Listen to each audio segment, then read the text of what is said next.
Chapter 8, Part 2, No One Can Change It. An overcast sky blanketed Kakariko Village, but Zelda was thankful for the lack of rain. Cuckoos clucked in a small pen where a sweet woman tended to them as Zelda passed, and the windmill sitting atop the hill slowly turned in the wind. She was on her way to the graveyard, where the Shadow Temple lurked. Impa had taken a young Zelda to Kakariko several times, but always avoided the graveyard. Royal family members were buried there, as well as other esteemed residents of Hyrule. Whether it was the danger of the graveyard itself or the temple, Zelda wasn't sure why Impa hadn't brought her back there. Either way, her heart beat a tad faster as she moved closer. She walked through a narrow passageway and was greeted with a wide expanse of gravestones spread across the lawn. A small shack sat to the right, and she was surprised to find someone moving through the grave markers. A hunched, balding man with a shovel on his back. She hesitated, unsure of precisely where the temple was located. Perhaps she should ask this odd character, who she surmised must be the gravekeeper. "Excuse me," she said as Sheik. The man ducked behind a gravestone, shielding his head with the shovel. "Who goes there?" he shouted, obviously paranoid. "I'm armed, you know." I'm not going to hurt you, sir." She saw his beady eyes peek above the gravestone. "Then what do you want?" She raised her hands in surrender. "Just to find the temple that lies guarded in this place. She explained. I must enter it." He finally stood, still clutching his shovel. "Well, that's ironic," he spat. "A Sheikah entering the Shadow Temple? Ha!" Zelda furrowed her brow in concern. Was this man a Civil War sympathizer? She couldn't read him, so she kept a ways back just in case. "Perhaps it doesn't make sense to you, sir, but it's my desire to find the temple. Will you tell me where it is?" He began to hobble toward her, and she tensed. This man seemed unpredictable. But instead of doing something insane, he stuck out his hand for her to shake. "Nothing really makes sense here," he said. "I'm Dampe." She cautiously shook his hand and watched as he pointed his shovel toward the back of the graveyard, where a high ledge and a fence blocking it hid in the shadows. "Back there, that's your temple. But just so you know, you can't traverse it unless you've got the magic eye." Zelda had no idea what he meant by the magic eye. Did he mean the sight? Like what Granny had? Dampe chuckled. "I can see you don't even know what I'm talking about. You look parched. I'll make you some tea and tell you all about it." He limped over toward the shack, and Zelda hesitantly followed him, completely bemused. She hoped this gravekeeper had good information and wouldn't be wasting her time. They entered the shack, and Zelda had to squeeze her small frame into it. They barely fit, the both of them, and she immediately felt claustrophobic. But Dampe went about making her tea like he said, on a tiny stove in the corner. While he filled the kettle from a jug of water, he began to explain. "Long ago, before the war even, a man lived in a house right where Kakariko's well sits now. He owned an artifact that was said to see the truth of everything, even people and their thoughts. But that was just a rumor. What that artifact really saw was what remained unseen to the human eye. There are supposedly walls of illusion and invisible enemies lurking in the temple, and if you don't have the magic eye, you risk losing yourself in there or getting killed by nothing." He handed Zelda a steaming wooden cup. "Whatever it is or wherever it came from, that man became addicted to its powers. The Shadow Temple was blocked off back then, and he wanted so badly to get inside and traverse its horrible walls that he dug a deep hole right in the center of his house to build a tunnel to the entrance. Instead of getting inside, he ran into the darkest, most evil creatures known to Hyrule on the way and succumbed to their attacks. Creatures that only live under the earth. No one knows what exactly killed him, But when he was found, his body was torn up like a beast had gotten to it. Ripped from limb to limb he was. Zelda sat transfixed. She hadn't even taken a sip of her tea yet. The people who found him, they took that magic eye and went to hide it deep within that well he built. But of course, they never came back out. The people of Kakariko filled it with water so no one else could go down there, and they burned down that tainted house. But that hasn't stopped people from trying. You're proof of that. Her throat felt dry, so she finally took a sip and winced at the bitterness. So, is there no way to obtain this magic eye then? Dampé full-on laughed, his belly shaking. After all that, you still want to get inside that temple, eh? You're just as wacky as that dead man. Zelda took a steady breath. She had to stop feeling so reactive when she was accused of being insane. After all, she'd thought this man was insane, but it seemed he had more sense than most. I must, Dampé. In fact, I've already traversed the water, fire, and forest temples. I have a mission. And what mission might that be? I'm sorry, but I cannot tell you. Dampé regarded her with narrowed eyes and tilted his head. You seem like a determined lad. I'll give you that. He tapped his fingers on his cup, then downed his tea in one gulp. All right then, I'll help you get down to well. But only if you tell me one thing first. I'll do my best. He leaned forward in earnest. What's something you regret? Doing or not doing? Zelda frowned. What an odd question to ask. I tend to the dead, lad.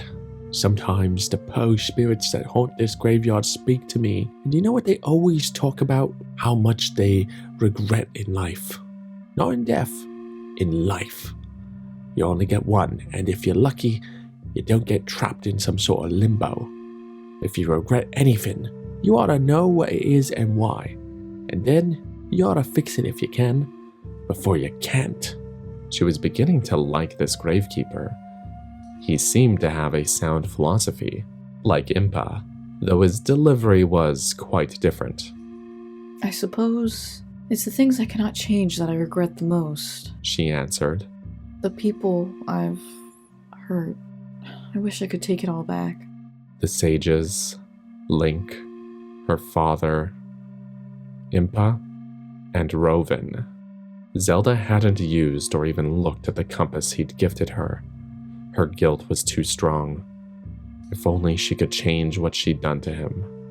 You can't go back in time, lad. Zelda almost burst out laughing at that statement. But you can make up for the hurt you've caused. All it takes is a little death of your pride.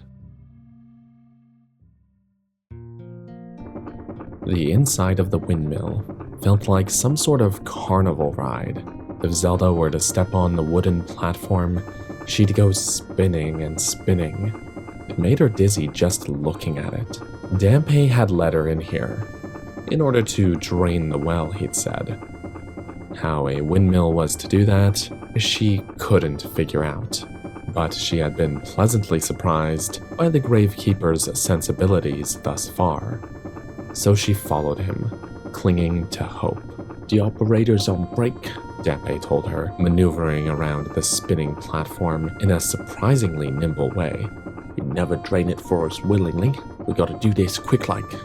Are you sure we should then? I don't want you to get in any trouble, Dampé. He reached for something Zelda couldn't see near the floor and against the east wall.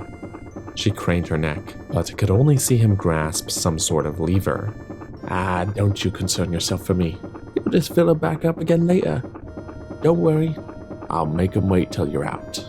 He chuckled and pushed forward with all of his weight, and Zelda watched as the platform attached to the windmill's blades outside spun even faster. She backed away toward the door, ready to bolt.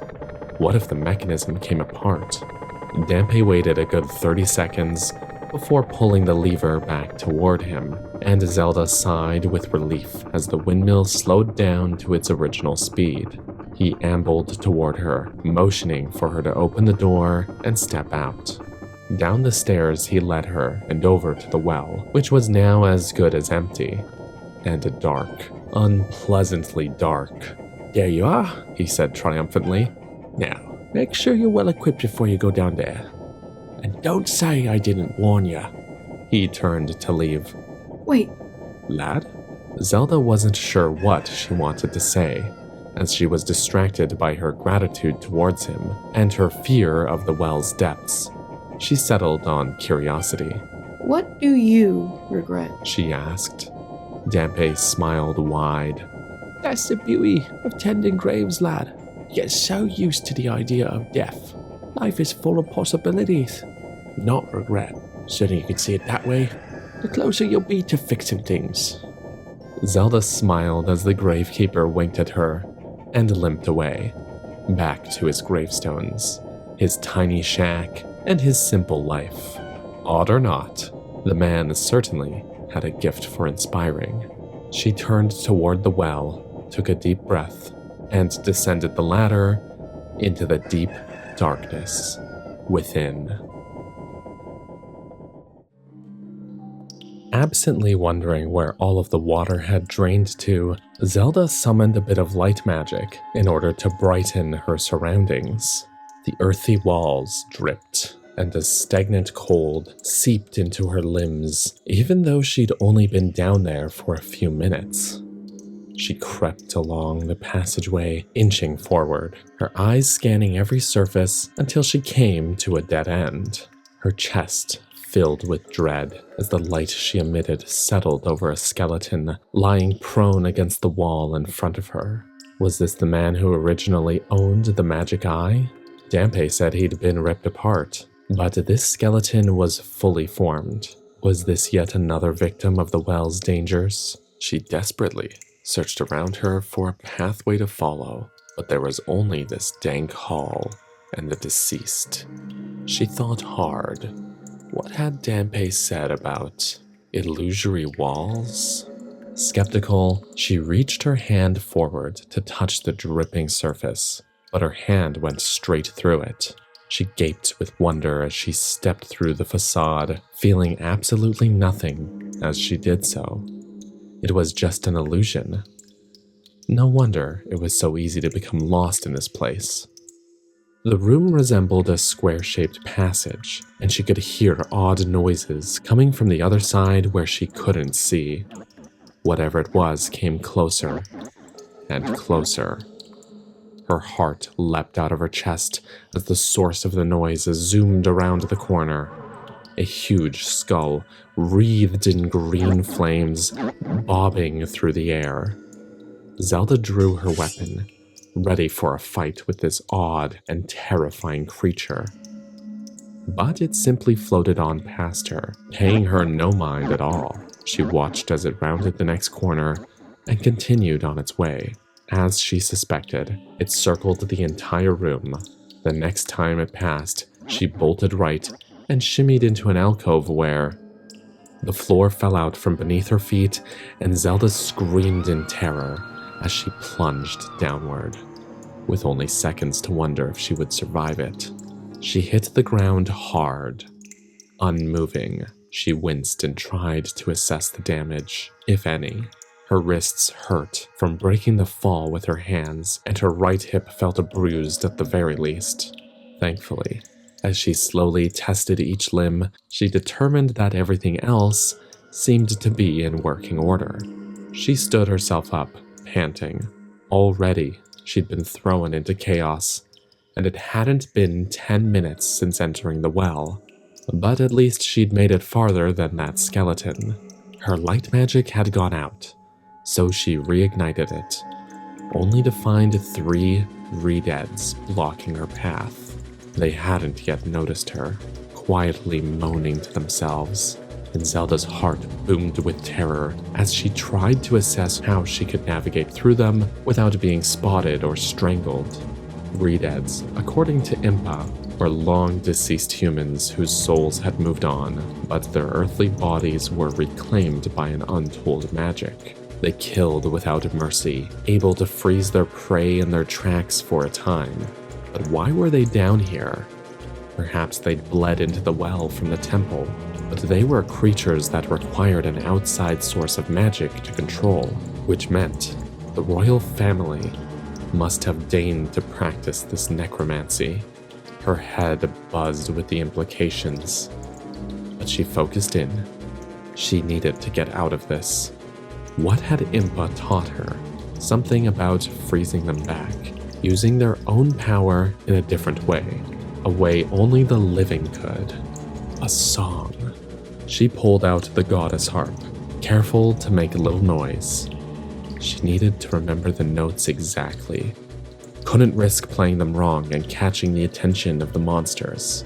It was a simple song, one that called in light and joy, an ascension of tones. She squeezed her eyes shut in panic and plucked the strings. 3 notes in succession and repeated. A terrible stretching sound reverberated throughout the small corner in which she stood.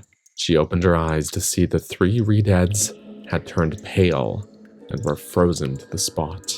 Zelda wasted no time. She bolted, throwing herself through an unlocked door. A large chest sat in the center of the next room, and as she opened it, she marveled at the treasure inside. Magic eye, indeed. The artifact resembled a magnifying glass, but was styled like the Sheikah eye symbol, a sacred icon of the people. She brought it to her face and watched as one of the walls in the room disappeared, revealing a long tunnel that seemed to angle upward toward the surface. Taking the passage all the way to its end, she glanced up to see what looked like a stone slab blocking the way. She pushed it with every ounce of strength she had, and it slid to the side, allowing daylight to spill into the underground. Hope filled her dampened heart at the sight, but before she could climb out into the tantalizing light, she heard something behind her. A soft rumbling. Zelda gasped in terror as she looked. A smoky, amorphous shape was making its way to her. It made a searing, screeching sound, and just before it reached her, she jumped up and grasped the earth to pull herself out. She scrambled out of the hole, taking a deep breath of the fresh air and realizing she was back in the graveyard. The stone slab had been a gravestone. Launching herself away from the hole, she stared, expecting to see the strange substance funnel itself out to chase her. But instead, it seemed to be squished against the opening, as though there were an invisible barrier that kept it beneath the ground. It screeched again, seemingly in anger, and then retreated back to whatever hovel in which it lived. Zelda pushed the gravestone back into place, wanting nothing more than to take a moment to rest and recover from that dreadful experience underground. But the temple called to her. Dampe was nowhere to be seen, perhaps resting in his shack. So she jogged to the back of the graveyard and climbed up the fenced-off ledge that sectioned off the entrance to the Shadow Temple. She was beginning to feel numb inside, but into darkness she strode again, and not for the last time. Zelda simply stared at the ungodly sight. Her knees shook, and she struggled to stay upright, fighting nausea. There was so much blood. A row of traps lay in front of her, dried blood coating the floor. A massive blade that rose up and slammed down repeatedly. Another one of those fire-wreathed skulls hovering in a gap in the floor. Several gaps she'd need to jump across. And at the end of all of these torturous games, an actual ship floating in the air on wisps of fog. She had doubted herself plenty of times during this journey, but nothing compared to the fear she felt now. A crippling anxiety that made her want to turn tail and escape back to Kageno, to her familiar life of uncertainty and failure. All of that would be better than this. This awful reality. This confrontation of her psyche against the truth. Her royal line had used this temple to torture Sheikah people. How could Impa serve the king so loyally for so long? How did she not break down every time she thought of what Zelda's family had done to her lineage? The images of horror that flashed in her mind. She could only imagine what else Impa knew about it all, what she might have seen. And how was she going to get through all of this? She watched as the blade sliced the air over and over. She determined the pattern, then drew her attention to the floating skull and how often it circled the gap. She took a quick look down below. There was no viewing the bottom. Only a thick darkness stared back up at her. She counted the blade's movements up and down and calculated when to make her move. And she ran. First, over the gap when the floating skull was farthest from her. Then beneath the giant blade, just before it sliced her in half. Then pumping herself up across the largest gap and onto the perplexing, waterless ship. She exclaimed in victory as she landed, then felt the ship began to move. Zelda almost toppled over, but steadied herself. The vessel seemed to be headed towards some known destination, though she couldn't determine where. Not that she had much time to think about it, as something rushed her and knocked her down. Something invisible. Oh, you've got to be kidding me. Anger bubbled up inside her at these constant adversaries and never-ending obstacles. She brandished her weapon and the magic eye, whipping it around wildly. And there, she spotted it, 3 paces to her left. A Stalfos. A terrifying, living skeleton, humongous and flesh-hungry. Once the magic eye registered the enemy, it remained visible to her own eyes. Whatever magic this was most certainly intrigued her. The fight started swift, Zelda quick on her feet, while the Stalfos was too heavy for fast movements. But he was strong. Each time he brought his blade down on hers, the force threatened to vibrate her soul into oblivion. Sparks flew, and they both grunted with their attacks. At one point, the enemy got the best of her, catching her off balance. She fell backward, her scimitar the only barrier between her chest and the long blade. The Stalfos pushed and pushed, while her arms shook with the pressure. Just as she thought she was done for, a platform came into view. An opportunity for her to jump ship. She used every last bit of strength and adrenaline she had to force the Stalfos off of her. He fell back, and she took advantage of those few seconds of freedom to leap onto the platform, and then watched the ship and the Stalfos bob away on thin air. Zelda bent over, her hands on her knees, panting. What's next? She shouted at nothing. What do you have for me? Throw it at me. Go ahead. Her lungs felt as though they would burst, as angry tears threatened to spill from her eyes. It seems you've had quite enough, a voice said from behind her. Zelda whipped around to see a white-bearded Sheik man standing tall and proud, his arms crossed, and a smirk playing on his lips. The Sage of Shadow, Kage. I suppose now might not be a great time to ask who you are, and why you're here, and why you're posing as a Sheikah. Wonderful. At least she didn't have to explain as much this time. But when she did explain, his expression turned serious. I am honored to meet you, Princess Zelda. He bowed. And I would be honored to teach you the Nocturne of Shadow. Rauru is a dear friend of mine, and I am loyal to his command. But may I first ask, how does your attendant Impa fare? Zelda smiled for the first time in hours. She is well, Kage. Thank you. How do you know her? I met her in Kageno long ago. She and I have in common that we are founders of Sheikah towns. You founded Kageno? Kage nodded. But then you must be very old. He smirked again. Very old indeed. Zelda bit her lip, wanting to ask the one question that had been on her mind since the well. Kage, is it true that my family tortured your people here.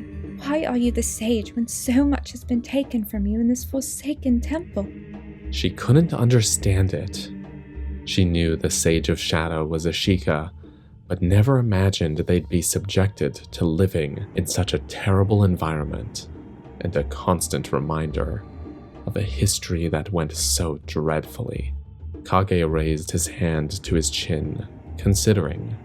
I like to think of my being here as a way for our people to take it back, to reclaim our souls, our culture, our fate. My aim is to transform this place into a temple where our people can come for refuge, for worship, and for community. May seem impossible right now, but I have all the time in the world.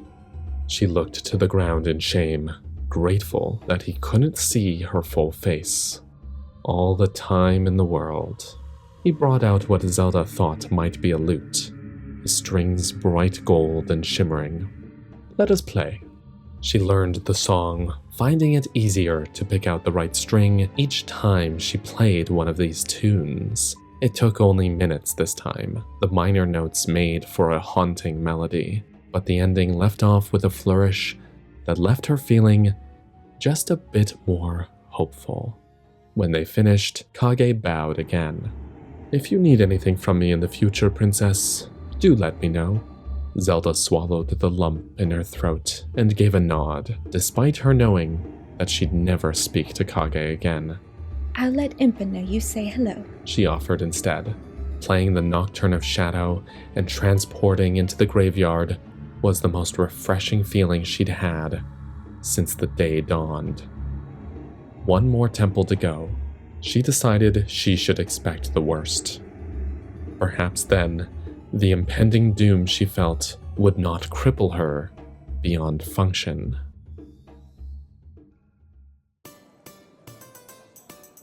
Castletown, filled to the brim with scurrying residents, shopkeepers hollering for customers, and music in the air.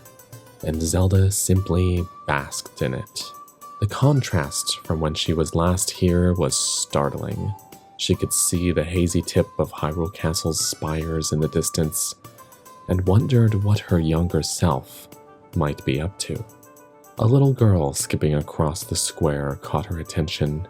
She carried a little dog in her arms, and her happiness infected everyone she passed by. Zelda smiled, taken in, but it faded when she saw the building into which the child entered. The bazaar, Garen's bazaar.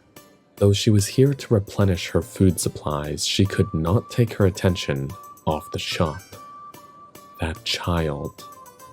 She casually wandered over to the building, acting as though she was simply browsing the marketplace. She peered into a window in the center of the door, swallowing her nervousness. Inside, she saw him, behind the counter. The little girl set her dog down and ran over to him. He picked her up, swinging her into the air, while they both laughed. He held her and spoke to her, pure love evident in his expression. Zelda's heart sank. She wanted to burst through the door and reveal every secret she knew to Garen, that his family was to die, that Hyrule was to burn. Urge him to take them away from here. What could it hurt? If Rauru was correct that fate was in play, that everything that should happen would happen, then why couldn't she warn them? Rifts in time? What did that even mean? Garen deserved to know. He was an innocent in all of this, and so was his family. She had to tell him. She gripped the doorknob, determination guiding her, and turned it. "Pardon me," someone drawled behind her. That voice. Her heart stopped in her chest and she froze. That voice. Zelda turned slowly, her breathing quickening, and raised her eyes to gape at the searing, malevolent face of Ganondorf.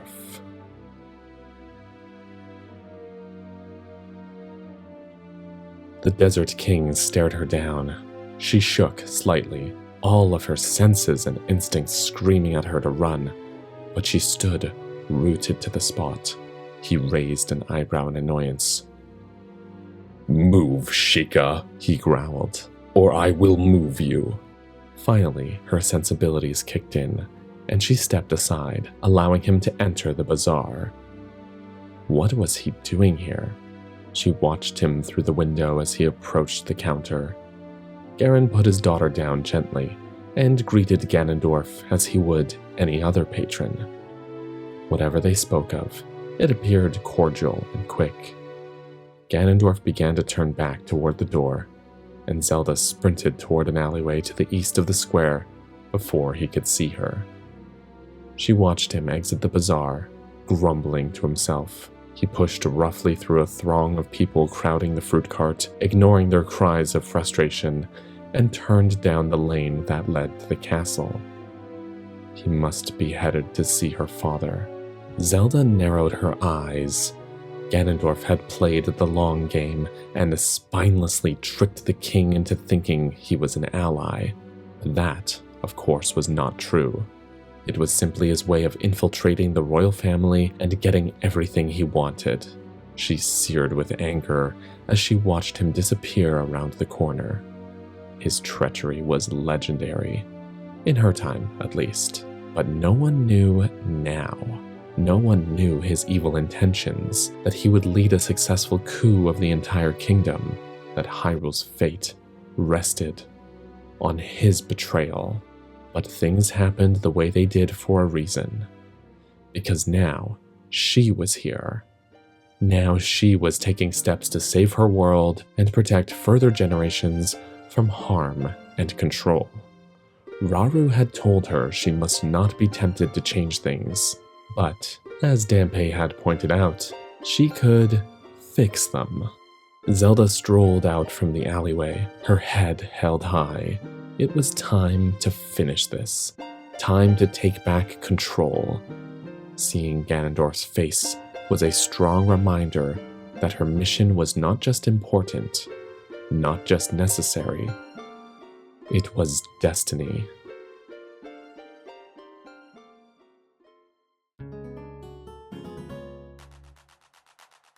The contrast of the Gerudo region's environment to the rest of Hyrule fascinated Zelda.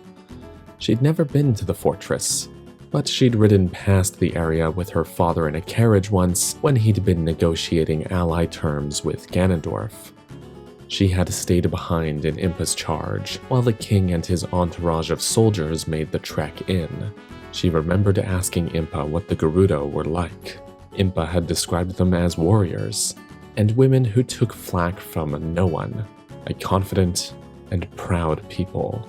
A community made up almost entirely of women seemed incredible to Zelda's young mind, but the fact that they all loyally followed one man puzzled her, even at that age. Now, she knew that it was likely because he instilled fear, and they knew that whatever he threatened, he could follow through with. Perhaps they were just frightened into submission, but they were warriors. Couldn't they take him down if they worked together?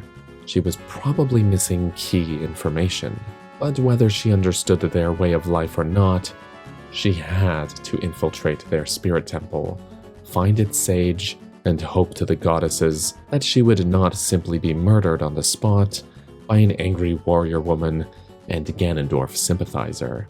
She had saved this temple for last for a reason. The Gerudo, while posing as allies to Hyrule, were not truly friends. Not with Ganondorf as their king.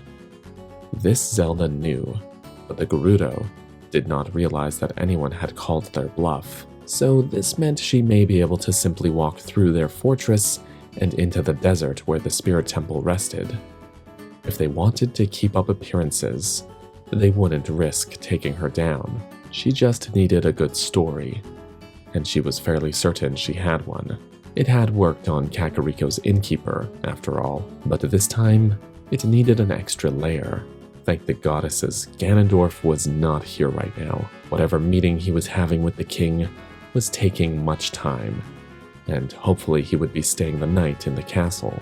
Confronting his horrible face again was the last thing she needed. Zelda strode confidently up toward the bridge leading into the region, and as she did so, a Gerudo guard stepped into her path. Zelda was surprised to find that she looked young, probably Zelda's age. They employed teenagers as guards then. These women certainly did not pull any punches, and she wondered how demanding a Gerudo's upbringing might be. Who are you, and what business do you have with the Gerudo? She inquired. Her voice was pleasant, but the request was certainly more akin to a demand than a question. Of course, Zelda's last encounter with the Gerudo wasn't so pleasant, and she planned on making this one as peaceful as she could. I am Sheik, at your service. She bowed, low and respectful. The guard gave her the once-over, raising an eyebrow.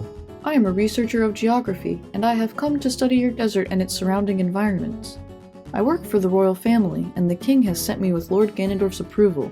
I have just left their negotiation meeting.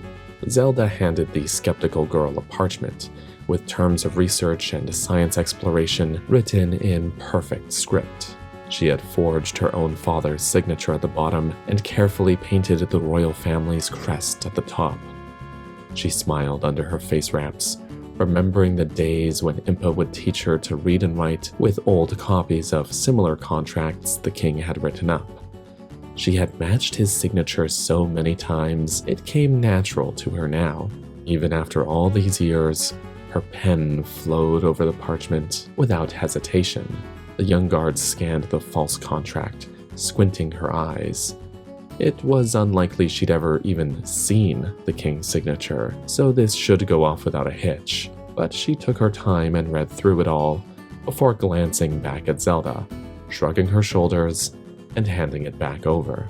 You may pass. She relented, stepping aside. Zelda moved past her, but the guard grabbed her arm. She leaned forward, her musky perfume filling Zelda's nostrils. But come say hello to me on your way out, She said with a sultry, flirty gaze, smirking. As you wish. The princess replied, and the guard released her. The Gerudo were a forward people. Zelda made a mental note to teleport out of the desert instead of making the trek back here. Not one warrior woman stopped her as she navigated through the fortress grounds. She supposed that once someone was let through by the guard, they were trusted by all. That made things easier. The gate leading to the desert was open, and Zelda could see a sandstorm brewing just beyond. She tightened her face wraps, readying herself for the ensuing march through the sand.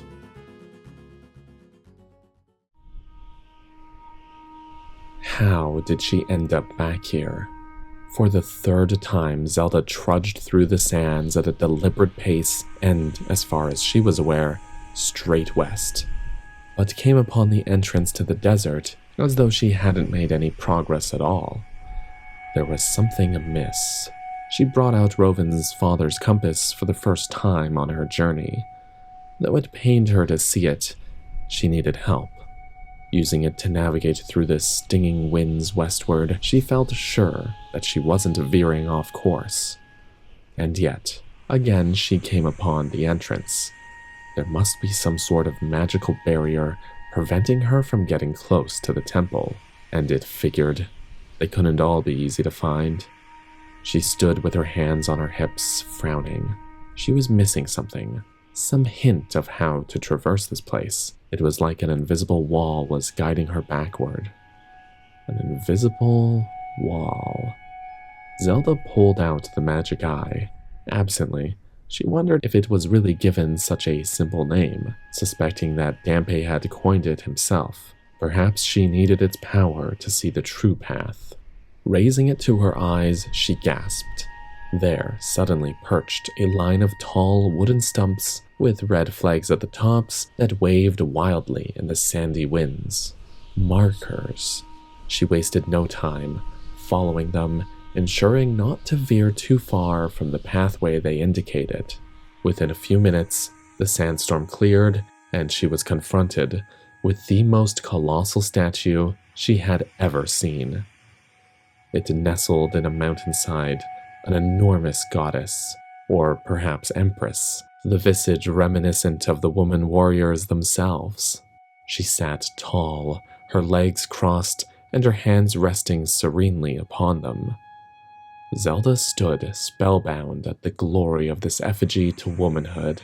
That's what it felt like, a reminder of feminine power. She felt invigorated just gazing upon it. She stepped up the stairs to a wide entrance, her confidence soaring. Maybe this temple wouldn't be so bad. Maybe she would fly through it. Wouldn't that be nice?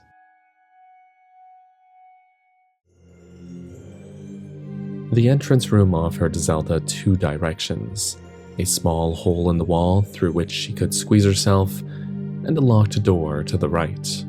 The only passable way seemed to be the tunnel, so she dropped to her hands and knees and maneuvered in and out the other side. If she had been just a little older, she wasn't sure she'd have fit. Small mercies. Once through, her heart jumped a bit at the challenge that lay before her. A narrow, raised pathway, high enough that she couldn't see the bottom, and a gap to jump in the center. Then, a door on the other side, through which she hoped she wouldn't encounter some sort of adversary. The princess had had quite enough of those, though she did feel a bit of pride at how much she had accomplished up to now. Garen would be proud as well, and she couldn't wait to tell him all about it. Impa too. Her attendant would perhaps have a different attitude toward her if she knew everything Zelda had been through. She examined the gap, inching across the pathway carefully. Nothing but darkness lurked down below, and her legs quivered. But she had jumped plenty of gaps in the floor by now. She could do this. Taking a running start, she went to jump across. But just before she could, a strange, serpent-like creature crept up from that darkness. Her startled leap did not reach as high as she would have liked, and as she flew through the air, time seemed to slow, and she knew her feet would not make it to solid ground. She grunted as she grasped at the edge of the pathway on the other side, slipping a little, but clinging on. Her hands trembled, her weight pulling her downward. She hung from the edge, kicking to try and heft herself up, but she couldn't find any footholds. The wall of the pathway was smooth stone, man-made and unclimbable. This couldn't be happening, not now. She was slipping, her hands not strong enough to hold her body weight. They were giving up. Something bumped her side. She looked to see that eerie serpent-like monster tapping her with its head. Gently. She recoiled, but it wasn't trying to hurt her. She took a chance and grabbed at it with her left arm, encircling its body and holding on. It simply bobbed up and down and didn't seem to be weighed down too much. She freed her other hand from the edge and hugged the creature. Its texture wasn't exactly pleasant. It felt squishy and scaly, but it allowed her to cling to it, and it floated up, maneuvering her up onto the pathway. It set her down, she let go, and it lowered itself back down into the depths of the room, disappearing entirely. What in Hyrule was that? She did not see nor heard of anything like it before, and it wasn't evil. It wanted to help. Zelda decided not to dwell too long on the conundrum. She should be grateful. Moving through the door, she gaped at the scene. Another massive statue. Again, a woman. This time her arms raised, palms up. A series of mirrors littered the floor of the room, all facing different directions. A skylight at the top of the space shone a bright ray of light all the way to the bottom. Mirrors and light. She studied the mirrors, noting that they were sort of shaped like that odd creature that had saved her life. They were set up in such a way that if they were turned toward each other, they'd reflect back and forth. She stepped toward the mirror closest to the ray of light, working off of a silly hunch.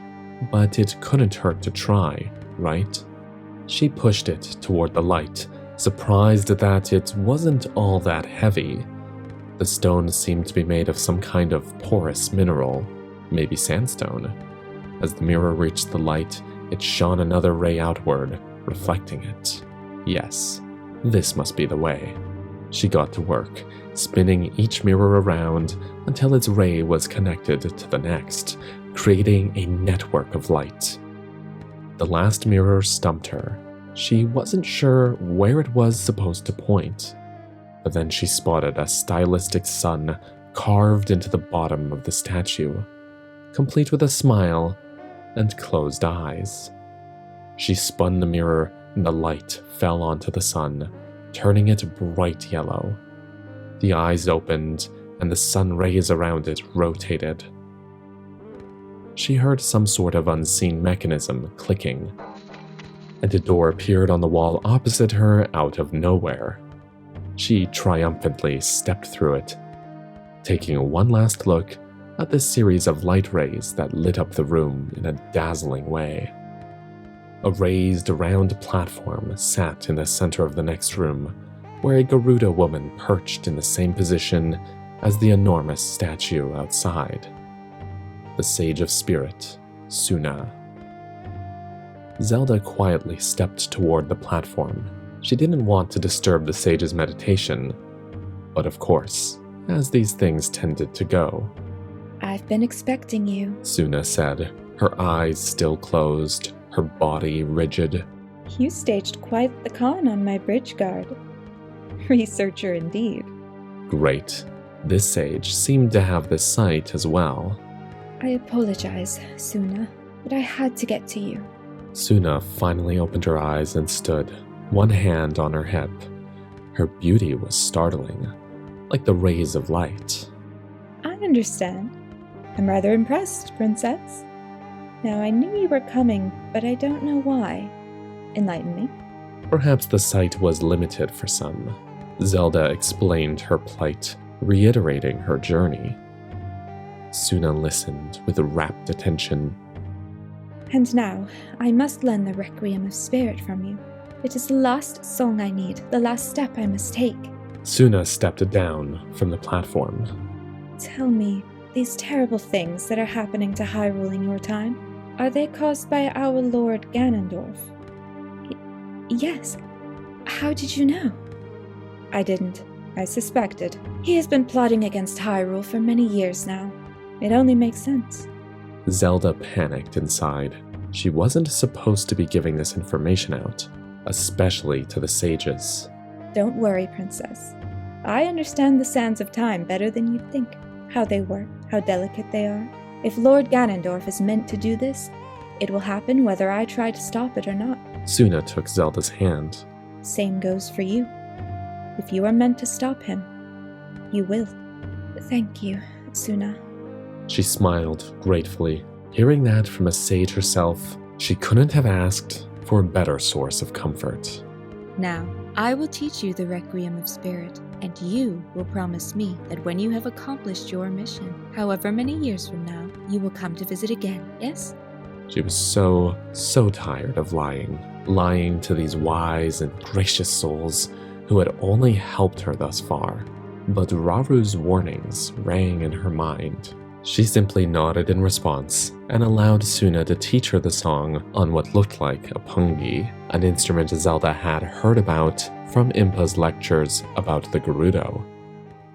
The sadness in the song seeped into her bones. It sang of reverence for those who had fought and died for noble causes. It sang for the sages. Zelda closed her eyes as the last note rang out and let one tear fall. It was all she would allow. Princess. Suna's voice interrupted Zelda's sadness, full of concern. What is that? Zelda opened her eyes to see a bright, golden light emitting from her right hand, a halo surrounding it. She gazed at it with trepidation as it grew brighter and focused into a triangular shape. The Triforce. 3 triangles made up the symbol, and the bottom left shape shone brighter than the others, with a grainy light shimmering. Zelda felt her light magic respond, as though the two magics were communicating. What is happening? She shouted. Oh, Princess, you've been blessed by the goddesses. What do you mean? Why is only one pot shining? Do you know much of the Triforce and its power? Only that it may be wished upon by someone with a balanced heart. Suna nodded.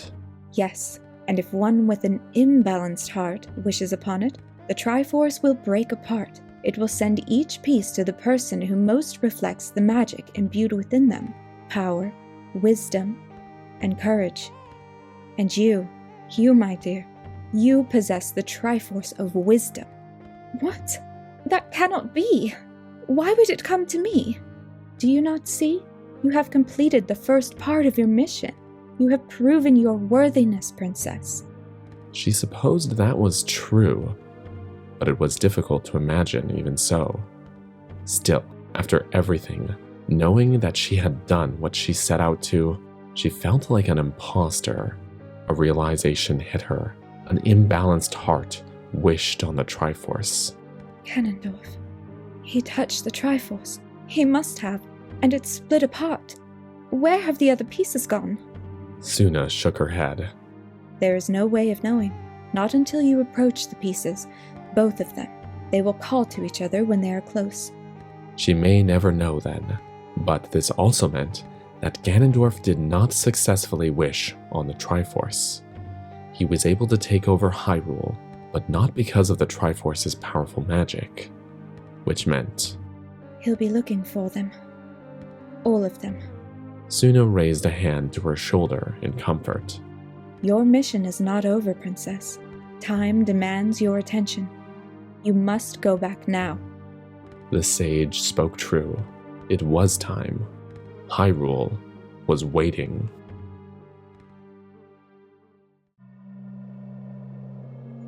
Zelda climbed back out of the hole beneath the gravestone and slid it into place again. She'd decided to bring the magic eye back to the well before she left, to place it in the chest. She wanted to honor the people of Kakariko and their wish for the artifact to remain hidden beneath their town. Thankfully, the windmill operator hadn't yet filled the well back up with water, so it was an easy trek into the hole and back out. No amorphous monster tried to follow her out this time. For once, she felt as though fate had given her a break, but now as she strummed her harp to be whisked away back to Lake Hylia, her heart ached.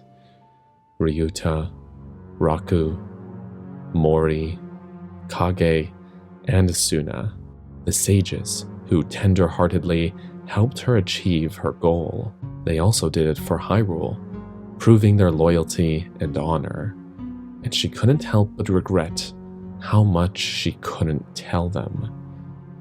And she was grieving them already. Though they would not pass for a time, at least they would have that time to accomplish their own missions, to protect the temples which they called home. As she traipsed across the edge of the lake toward the spot where she'd first arrived in this time, she couldn't help but wonder what it meant that she was a sage as well. She had no temple to protect, but she did have the Triforce of Wisdom. Still unsure of what that really meant, her soul was riddled with worry. She hoped that when she returned, Rauru would call to her in a vision again, and she could ask him every question she'd thought of since this all began. There it was, the tree where Kami was tied 4 years from now. Zelda took one last look at Lake Hylia, at the clear blue sky, the rolling green plains, and the silhouette of the castle miles away. Her home. She never thought she would have to leave it behind again. She played the Ballad of the Goddess and kept her eyes open to watch her beloved Hyrule disappear.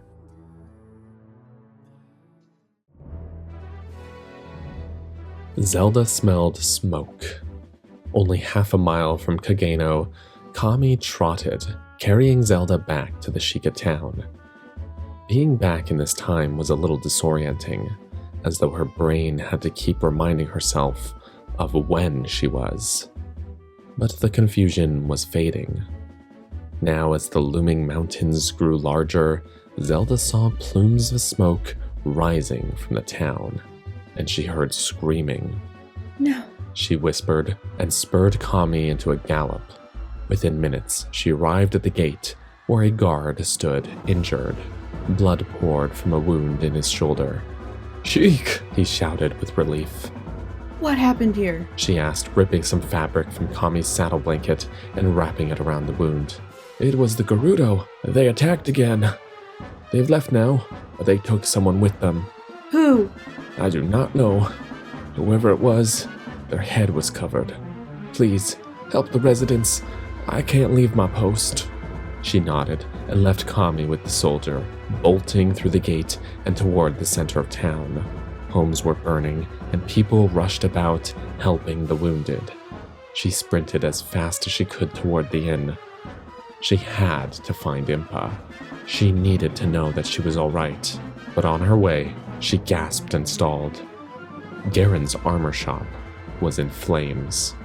Karen! She screamed, forgetting her Sheik voice in terror and sprinting toward the burning building.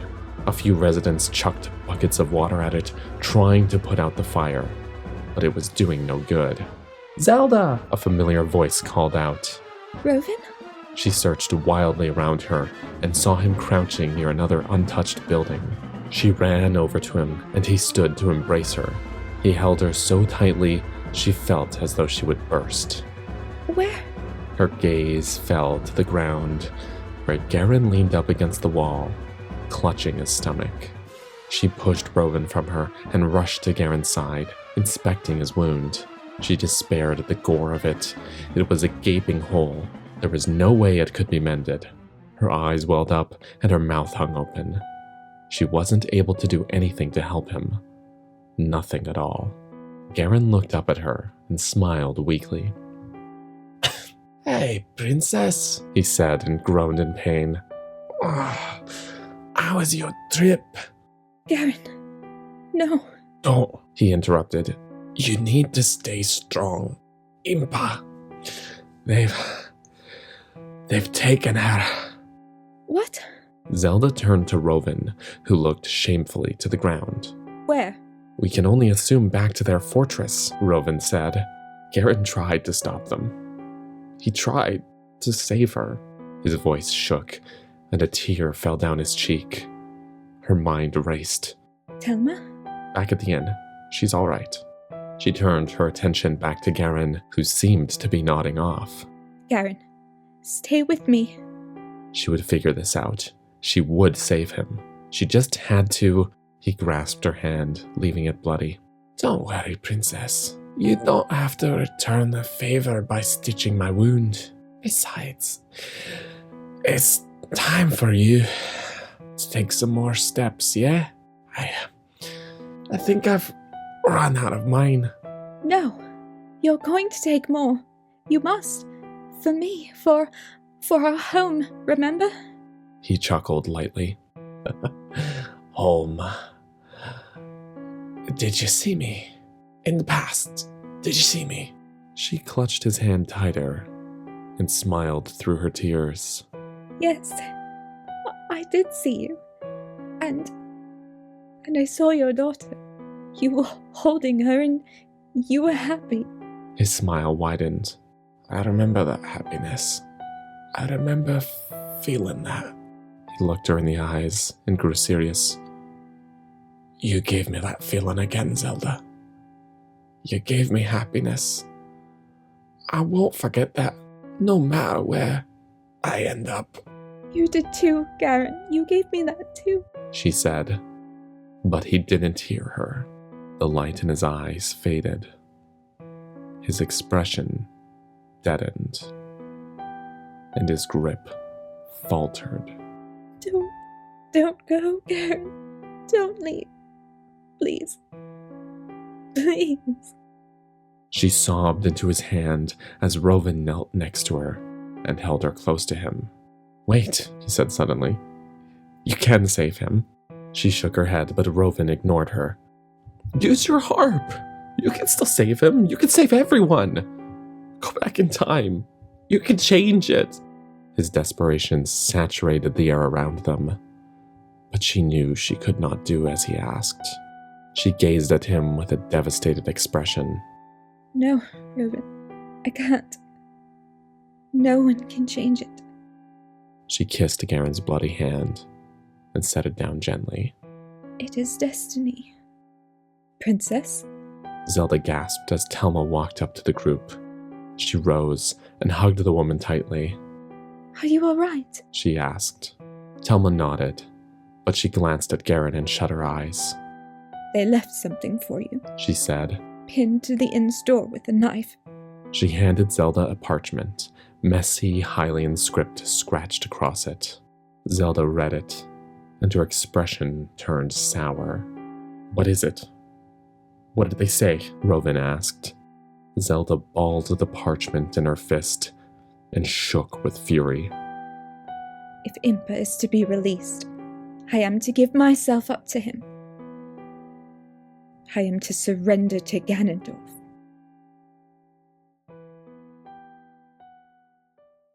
Next time on Path of Shadow. You did well, Princess. Impa is meant for a higher destiny. You must be the one to tell her that she is to be called. So that she can abandon us. So that she must refuse any future for herself that includes a family. They waited until nightfall to sneak into the fortress. I am warning you now. Nothing will keep us from Impa. Cannot protect you from those who would wish you dead.